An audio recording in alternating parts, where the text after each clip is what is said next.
On va d'abord s'intéresser donc au Grenelle des violences conjugales. Et on vous pose une question ce soir sur Twitter. Est-ce que vous pensez que les premières mesures annoncées sont efficaces? Elles l'ont été en tous les cas par le Premier ministre qui a ouvert cette conférence. C'était cet après-midi. On l'écoute. Nous allons donc mobiliser 5 millions d'euros supplémentaires pour créer 1000 nouvelles places d'hébergement et de logement d'urgence. 250 seront créés en 2020 dans les centres d'hébergement d'urgence pour assurer des mises en sécurité immédiates. Et le ministre du Logement créera par ailleurs 750 places grâce à la mobilisation de l'allocation de logement temporaire. Ce logement sera adapté aux femmes qui partent avec leurs enfants. Il ne s'agira pas d'un hébergement d'urgence dans une structure collective. Elles pourront y rester entre 6 mois et 1 an. Gabriel Cluzel, un premier commentaire sur ces mesures.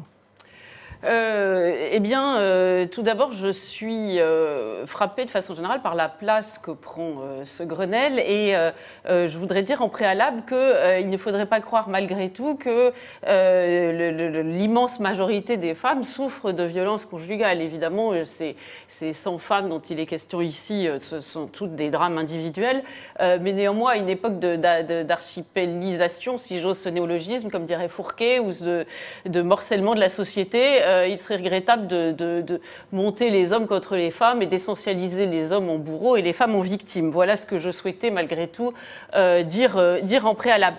Maintenant, j'avoue que le principe même me laisse un petit peu circonspecte. J'ai le sentiment que chacun veut son Grenelle pour marquer son temps et que pour le moment, on ne s'intéresse pas aux problèmes de fond qui peuvent menacer la femme. Moi, je voudrais un Grenelle, par exemple, de la cohérence. Je vais vous donner un exemple extrêmement simple. On dit il faut apprendre aux petits garçons, je crois que ça fait partie de ce qui a été évoqué, à respecter les petites filles dès le plus jeune âge, finalement. Eh bien, je vois parmi les féministes qui sont au premier rang autour de nos gouvernants, des gens qui n'ont de cesse de dénoncer la galanterie, qui n'était finalement que la traduction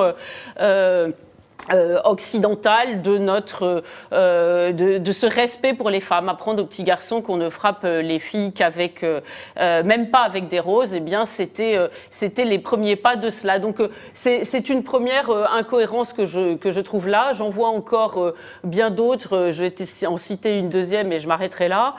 C'est que au premier rang aussi de ces féministes, on voit certains qui participaient au gouvernement Hollande quand la question de la loi sur la récidive sexuelle a été, des délinquants sexuels, si elle trouve que la condition féminine est équivalente au Pakistan et en France, si sa plainte sera reçue de la même façon au Pakistan et en France, si elle porte plainte contre son conjoint, si tout cela ne va pas évidemment avoir une influence et pas une bonne influence sur notre propre condition féminine en France. Tout cela, ce sont des non-dits, des tabous, et quelqu'un qui voudrait véritablement défendre la femme, ferait en sorte de faire sauter ces tabous.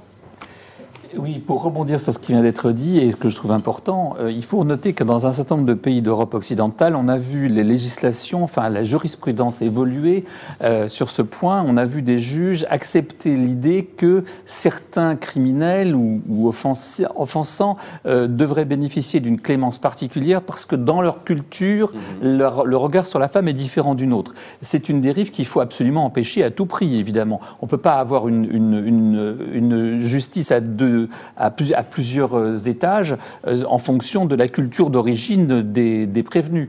Et il est bien évident que quelqu'un qui bat sa femme ou qui la tue doit être traité de la même façon, qu'il soit d'origine X, Y ou Z, de religion ou de pas de religion du tout.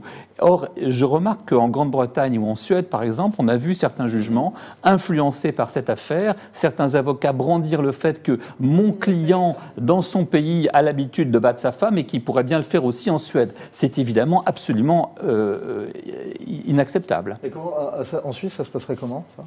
Alors, l'arsenal juridique est extrêmement vigoureux sur ces questions. On n'a pas le même problème au sens statistique du terme, semble-t-il, ou en tout cas, le problème n'est pas arrivé sur le devant de la scène de la même manière. Mais ce que vous dites, je sais qu'il y a eu, par exemple, clairement des cas avec la minorité kosovarde qui est très très forte en Suisse. Et vous connaissez aussi les habitudes au sein de la communauté kosovarde avec un rôle du clan très important. Il y a eu plusieurs affaires, en tout cas ces dernières années, j'ai moins suivi récemment, qui étaient arrivées en justice et les peines prononcées avaient été extrêmement sévères.